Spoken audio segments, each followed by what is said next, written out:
Hi and welcome back to my channel. As you can see, I'm continuing with the astrology series for the rising signs for the month ahead. I'm a little bit late starting, so for the rest of December, this is for the Aquarius rising people.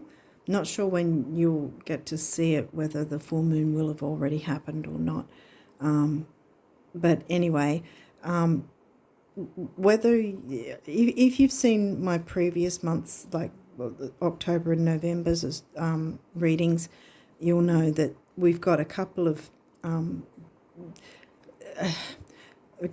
headlines, so to speak, being that Mars is in retrograde and will be, I think, until January, but the effects will be at least till February next year. And also last month we had the solar and the lunar eclipses, so there's a lot of heavy energies going on. Now also, excuse me, I have to work on my throat chakra, I think. Or maybe it's to show you guys might need that help too, because we've got a bit of blue at the top here as well.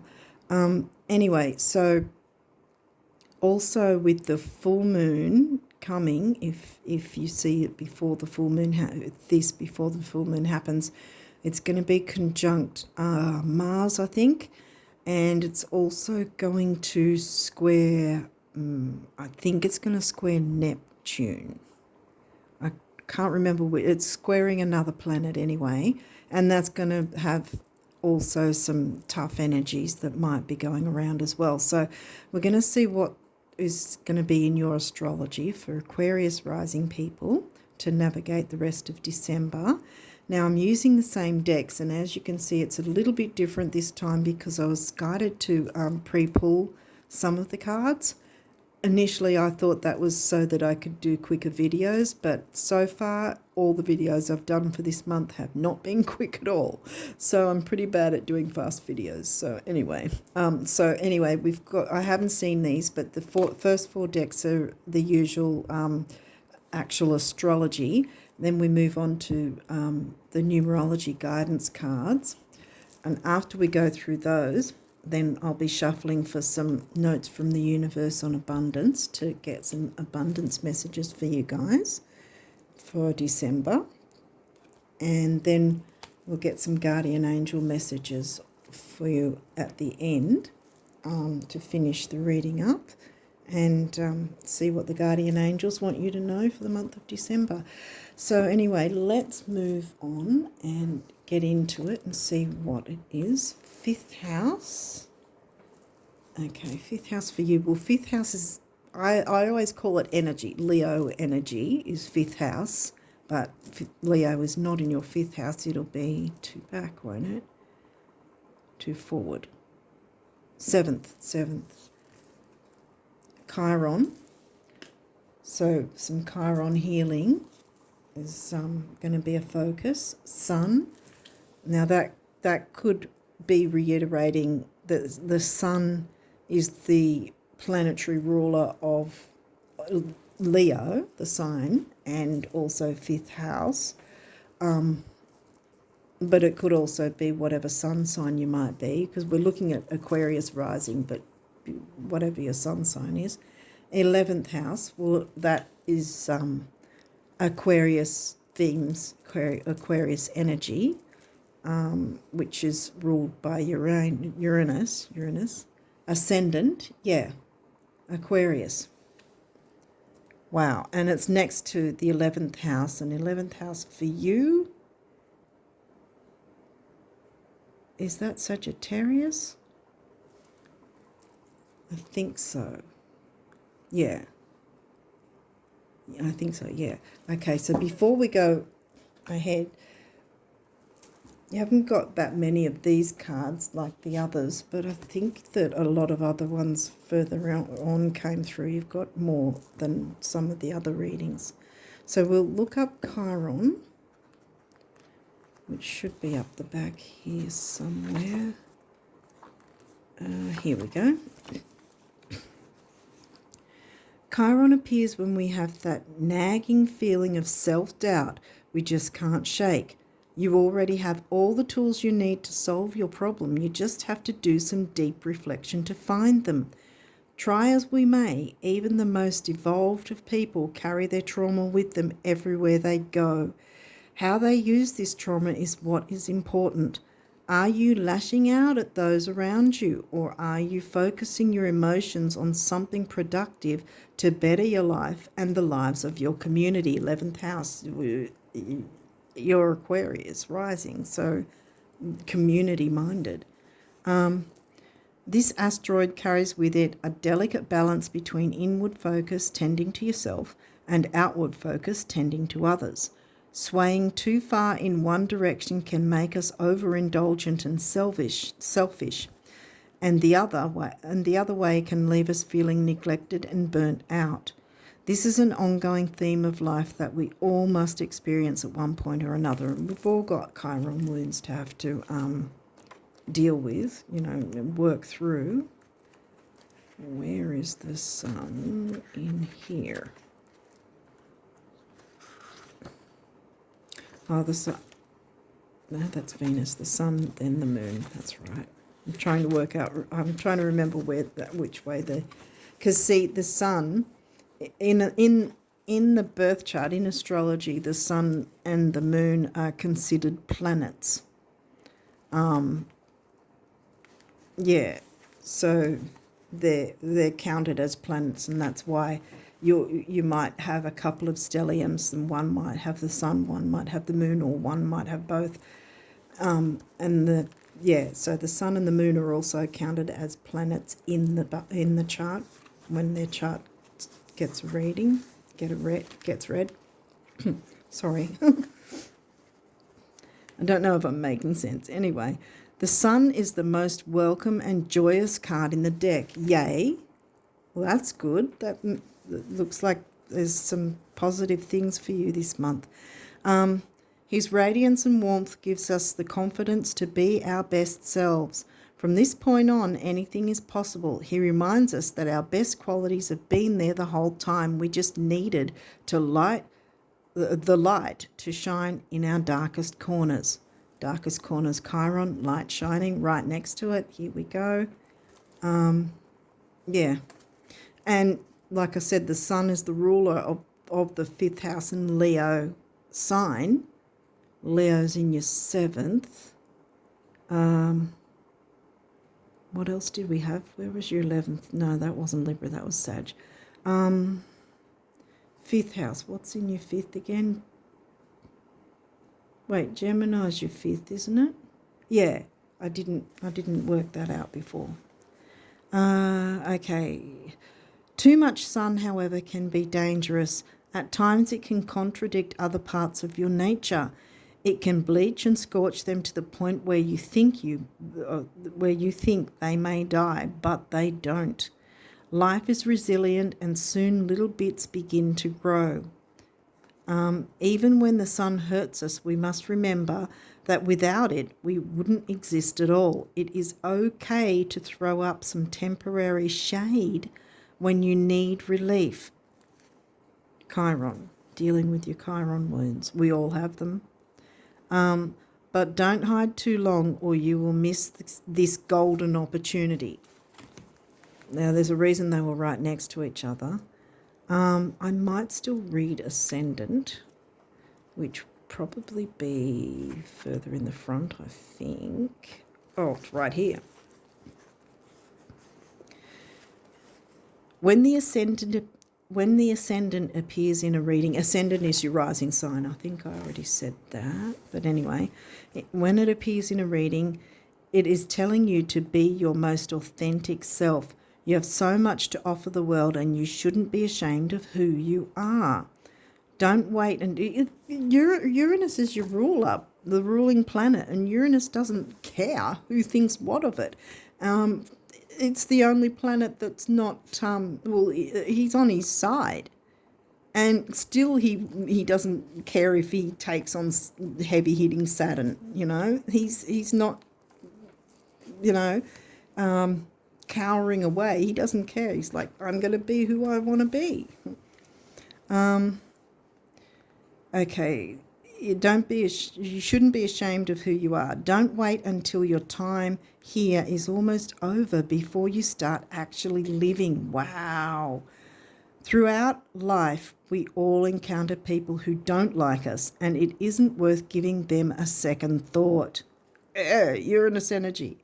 Really, it's, yeah, healing your Chiron wounds by being creative and tapping into your ascendant, the power of Uranus and your ascendant and the 11th house. Wow, it's this is really straight to the point.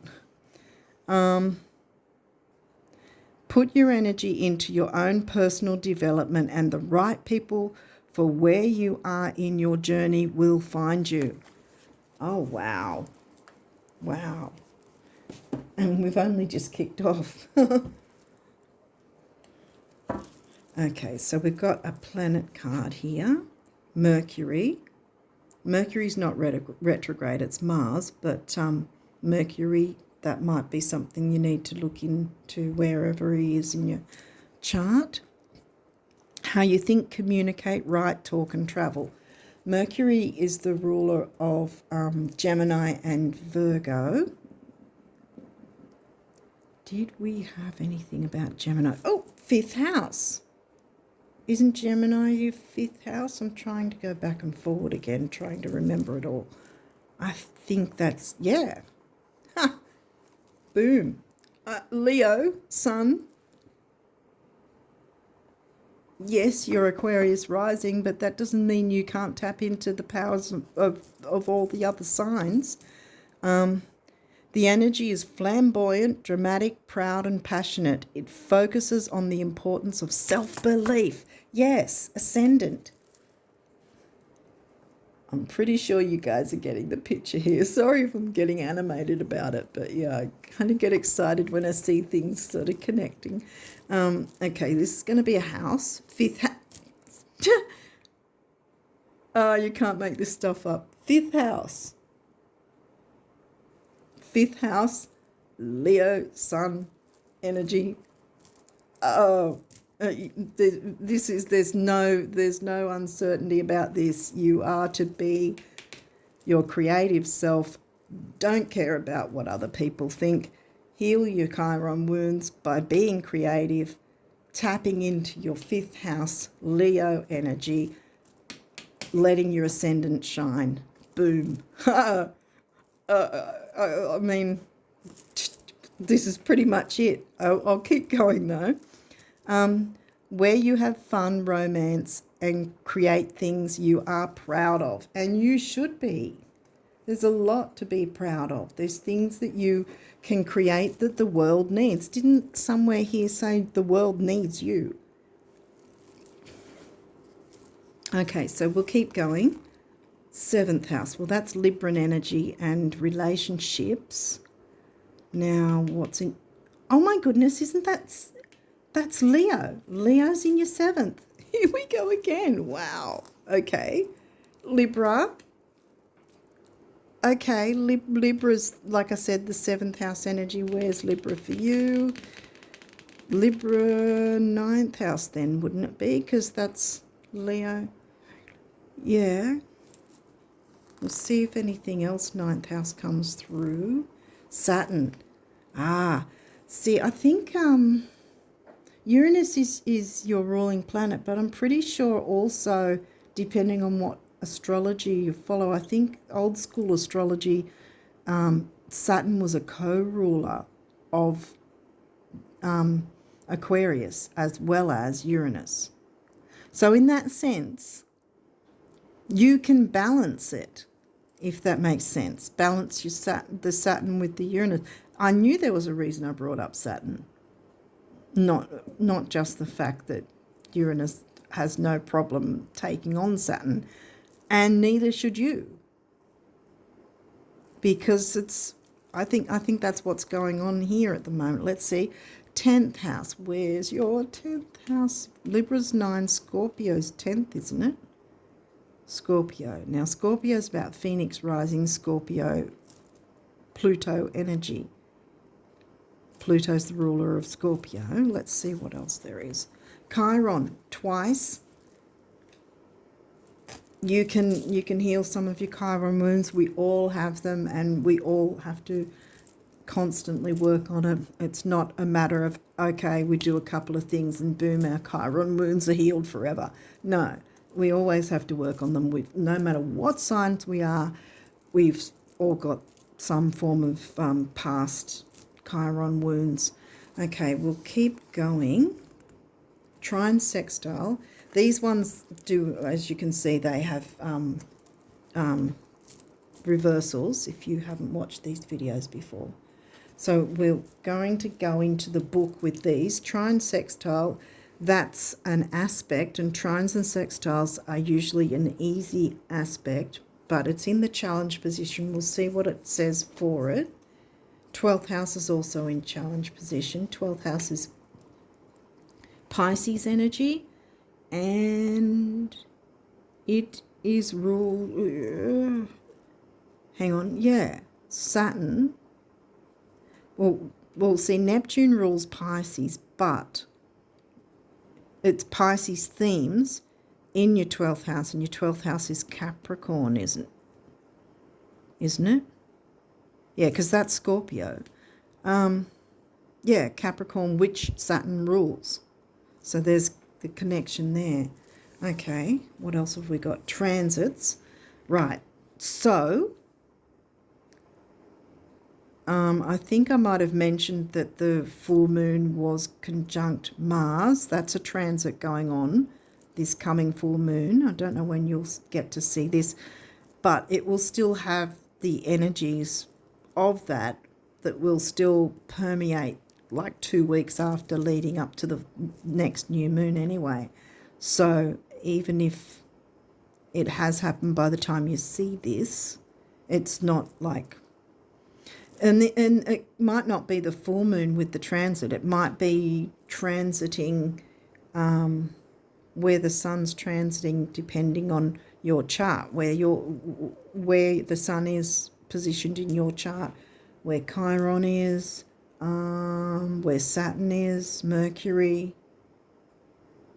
Yeah, Saturn, Mercury, and Chiron. Check where they are. I'm wondering if Mercury is near your ascendant.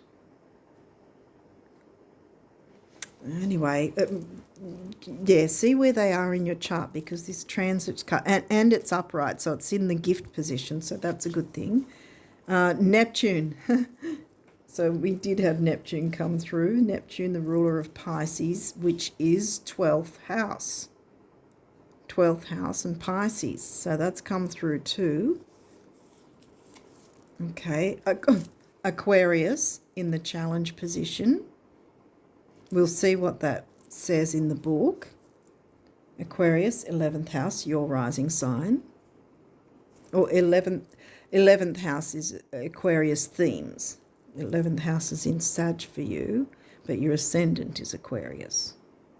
So that's come through. And first house, which is your ascendant, and it's in challenge. But don't get too worried just yet. Let's have a look in the book and see what all these guys say, because you've got a few of them. So we've got 52, trine sextile. Okay, and this is in challenge position. That's what it looks like upright. But we've got it in challenge. And it says, the path of least resistance can be both delightful and limiting.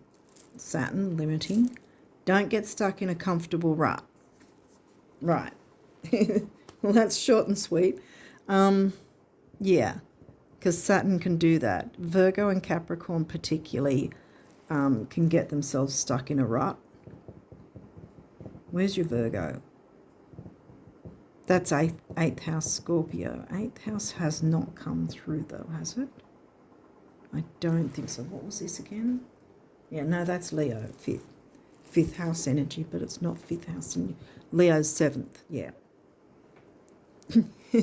Yeah, definitely 5th, 7th, 10th. 12th. And your ascendant. Yeah. Okay, 12th house. That's over here. Wait. It's over here. There we go.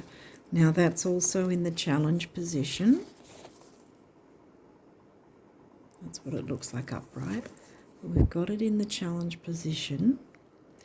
It can be hard to find a healthy balance between feeling subsumed by a group, Aquarius, community, and dwelling in stunted isolation. This again comes through. Don't get stuck in a rut. The 12th house asks you to face your fears, to heal you, clear your Chiron wounds. Yes, Chiron's come through twice, remember? So definitely you've got a chance to clear your Chiron wounds, even if you don't see this until after the full moon. You can still work with the moon's energies to do any release work. I highly recommend it. If you already do, you already know how powerful it is. But yeah, I highly recommend it. Let's keep going. Transits. Now that's in the gift position, and that's card number 55.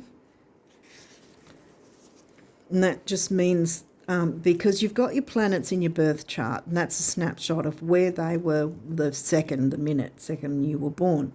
And the transits are like when you hear, the moon is in this sign now, and or the full moon in this, or the new moon in that sign, because the planets keep moving in their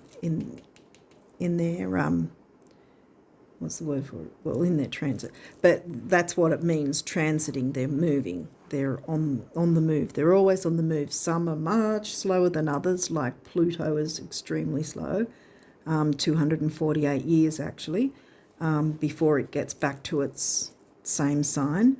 But the moon moves every about 2.5 days from one sign to another. So anyway, transits, and that's in the gift position. I don't know, can you see it over there? I think so.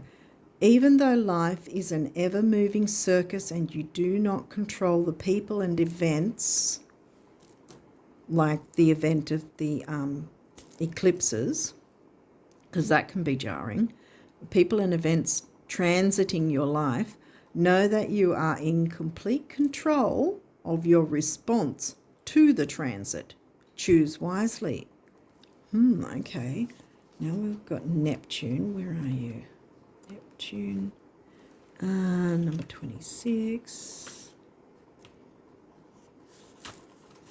Oops.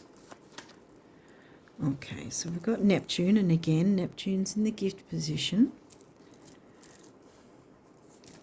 Allow yourself to float, to swim in that great ocean of the collective consciousness. Collective, that's the group community, your sign, Aquarius.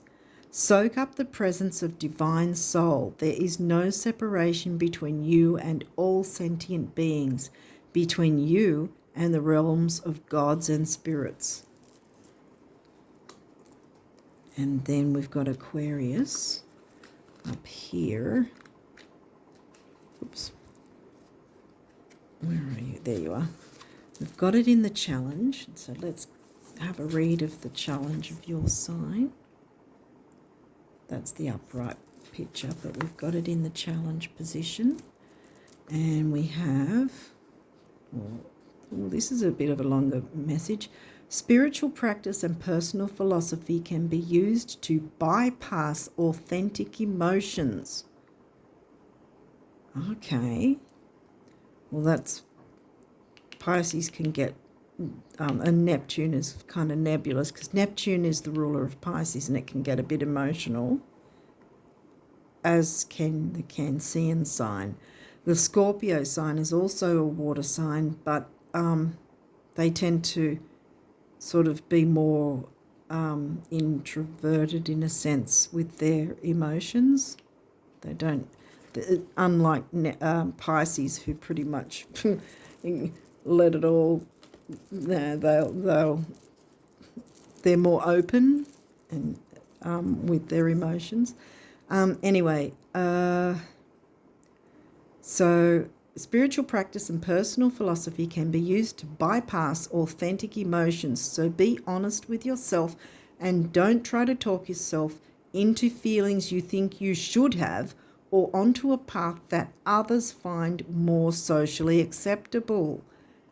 Yeah, you got to be your authentic, creative self and do your own, beat your own drum, you know. Don't beat anyone else's tune. You've got your own tune, you know, and the world needs to hear it.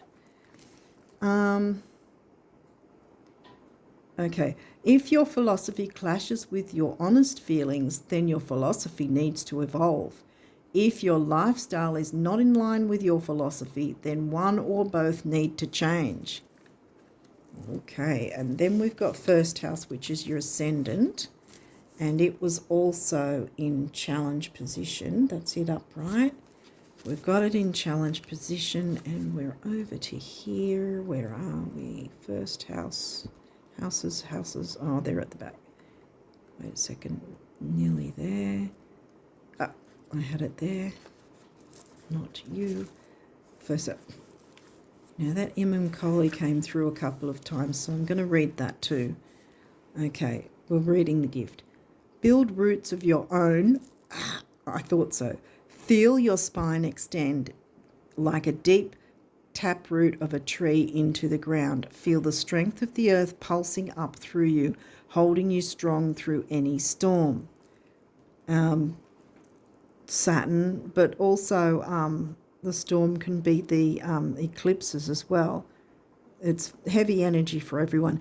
And with whatever planet is squaring the moon and Mars, because the moon and Mars are going to be conjunct, very closely conjunct this coming full moon. But yeah, I can't remember what planet is squaring it, whether it's Neptune. I think it might be Neptune, but I'm not sure. I didn't make a note of it. Sorry, guys. So anyway, first house. I sort of jump back and forward. It's kind of the Mars retrograde kind of thing to do, I think. Anyway, for me anyway, because my Mars and my Mercury are conjunct, so it's kind of been a bit sort of all over the place lately for me. Anyway, so we're reading the challenge of the first house. You are challenged to see beyond the shallowness of appearances. See behind smoke screens and take responsibility for how you are perceived. Don't try and be perceived in the way you think people want you to be perceived. Be your own person, beat your own drum. Yeah, I think that's what's coming through here.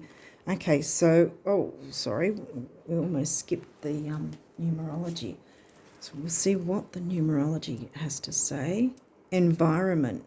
And that, as far as I'm concerned, all numbers all the way up to 99 are master numbers.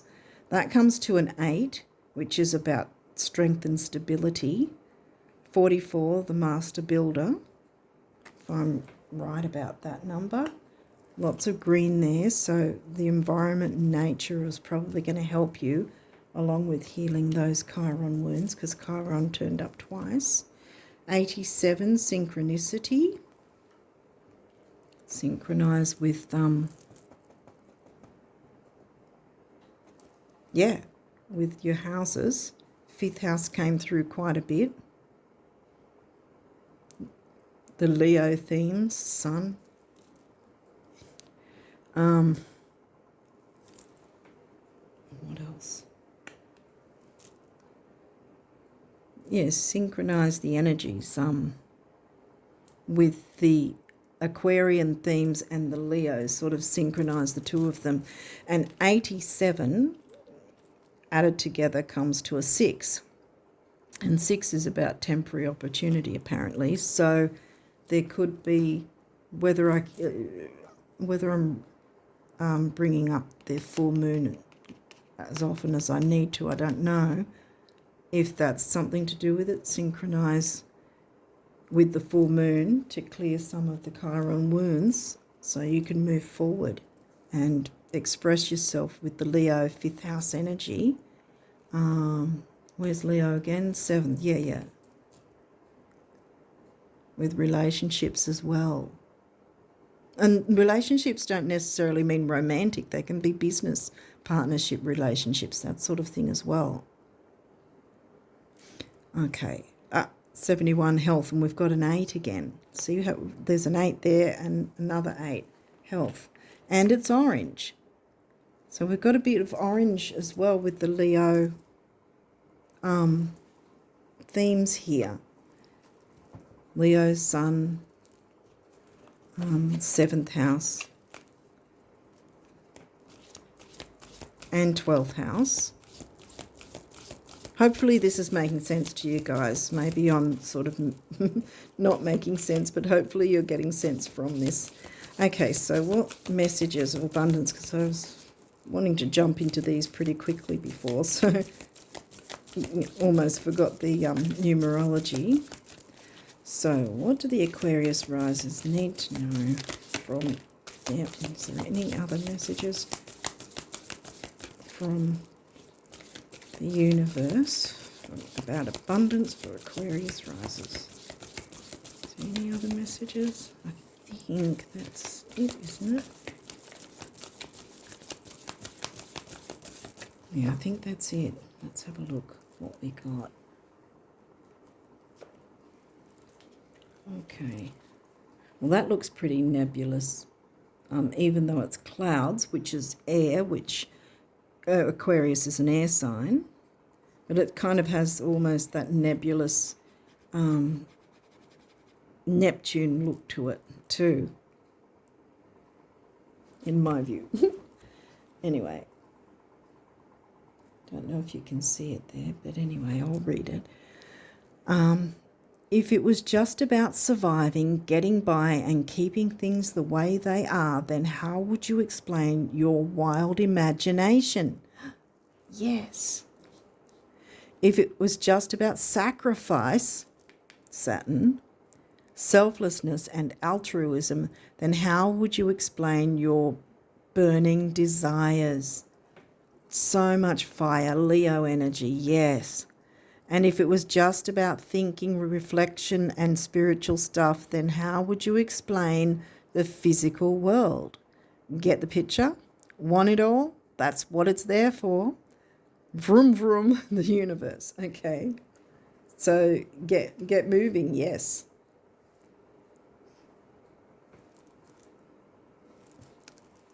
And then this gorgeous picture here, which again, look, environment, nature.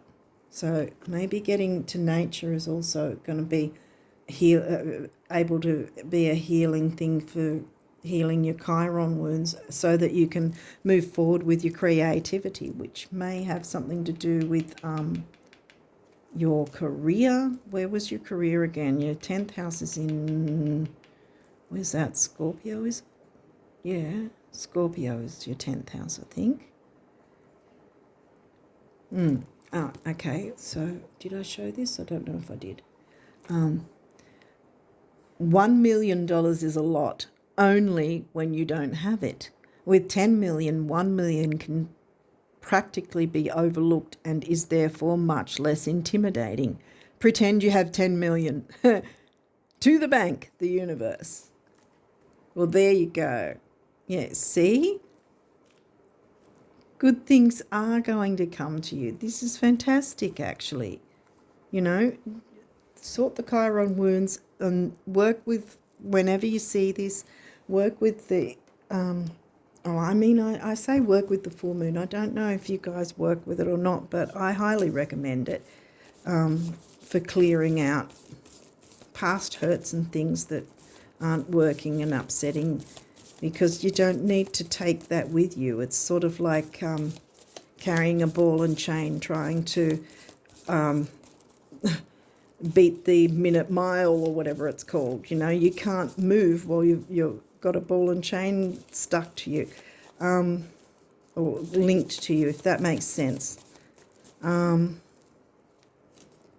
So clear that ball and chain of the Chiron wounds, clear some of it so that it frees you to move forward and express yourself. I've got one already. Okay. Prayer. Dear guardian angel, to you I pray when I'm fearful, Saturn, your fears. When I am fearful, help me remember that only love is real. When I'm lost, help me find my way. When I'm confused, help me regain clarity. When I feel lonely, help me feel your loving presence. Where I perceive chaos, help me to see order. Thank you. Okay, we'll see if there's some other ones that can come through. What else do the guardian angels want you guys to know? Aquarius rises for December. Oh gosh, I think these all, really? Okay, is there any others? We'll see if there's any others.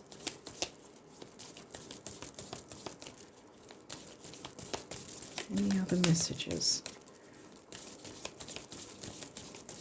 No, I don't think so. Okay. All right, we'll see what else came through. Okay. Another prayer. Ooh, we'll go with conflict first, actually. Clear the conflict, see? Clear the conflict first. Okay. Feelings which you have suppressed for a very long time are yearning to be acknowledged and expressed. Yes, very long time. Chiron is all the way back, like it can be back to childhood. Saturn, you know. Feelings which you have suppressed for a very long time are yearning to be acknowledged and expressed. You are torn between what you think is the right thing to do and what your heart wants. The heart of the lion. I know you're not Leo rising, but the Leo energy is coming through strong. Do what your heart wants. And this is the primary cause of stress in your life, because you are torn between what you think is the right thing to do and what your heart wants, and this is the primary cause of stress in your life. We, your angels, urge you to follow your heart, heart of the lion. Do what you love. Yeah, do what you would love, not what you think you should. Yeah. Beat your own drum tune, not someone else's. We've got another prayer here. Dear guardian angel, help me to believe that all is possible through love. Love's coming through quite a lot too. Self-love, you know. Help me manifest my dreams and live an aspiring and fulfilling life. Help me to feel God's presence in every moment. Help me feel externally. Wow. Help me. That's come through for some reason. Help me feel eternally loved. Thank you for being always by my side. You know, because it's about relationships too, isn't it? The external, yeah. All right. Love. We're ending with love. Negative thoughts and feelings are sabotaging. That's Neptune, yeah. Pisces energy, self-sabotage. That's the negative side of it. Are sabotaging your pursuit of happiness. We, your angels, are here to help you heal, Chiron. Allow our healing light to flow through your heart of the lion.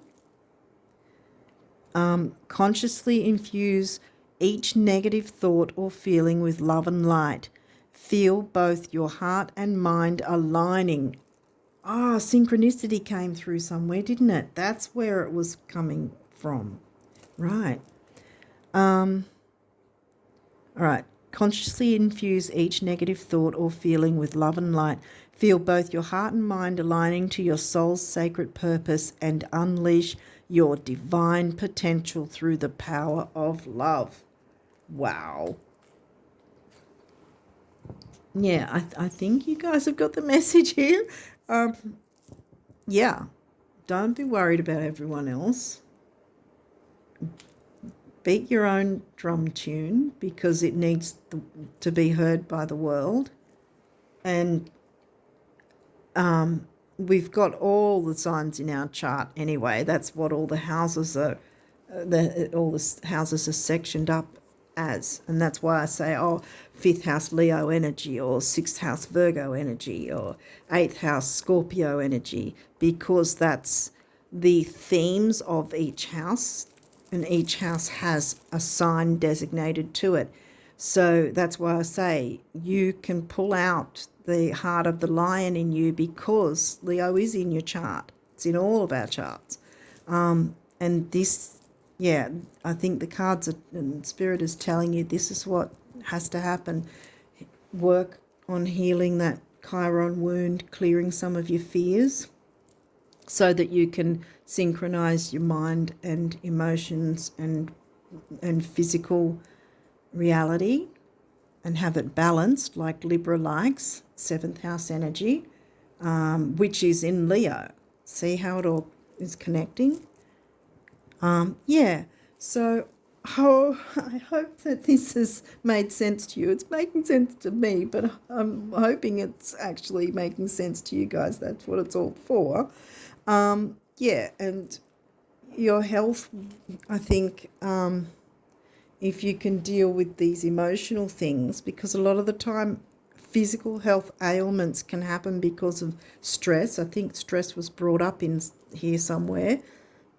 And our way of thinking can bring on stress. And it's also with Mars retrograde, it can, I think I mentioned it before, even though my Mars and Mercury are conjunct, it's still with anyone, even if they don't have Mars and Mercury conjunct, with Mars retrograde, it can, because of things stopping and starting, or things completely stopping, or things not moving smoothly or the way we want, we can be frustrated, and therefore it's going to be that bit more difficult to go into communication with others in a clear, balanced frame of mind, I guess you can say, or hopefully you're getting what I mean.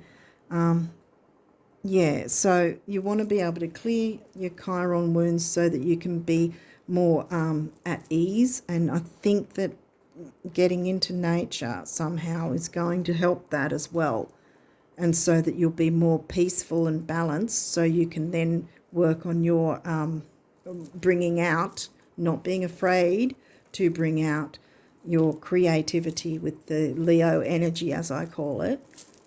Because Leo's calling out quite a bit. Solar plexus, a sacral, I think, as well. Solar plexus and sacral chakra. If you do chakra work, you might want to look at that. And heart energy, heart chakra as well, maybe, with the green. Okay. Well, I think that once you deal with that, it'll be smooth sailing. And it might not be big issues that you need to clear anyway. We're not going to clear all our Chiron wounds in 10 seconds. It's just not going to be the case. But working on some of them and clearing that bit away is going to make space for you to bring your creativity to the world. And yeah, the world needs your creativity, my friend. Okay. With that, I wish you all the best for December, the rest of December, and if you celebrate Christmas, I also wish you a very wonderful, happy Christmas season with family, loved ones, friends, or however you want to spend it, because it's time to bring out that lion heart for yourself. Yeah. And getting your mind focused on pretending you have 10 million, for instance, that sort of thing. Dream big, because your dreams want to come true for you. But yeah, they're waiting for you to clear the way so they can. hopefully this has helped you, and I wish you all the best for December. And until next time, take care. Bye for now.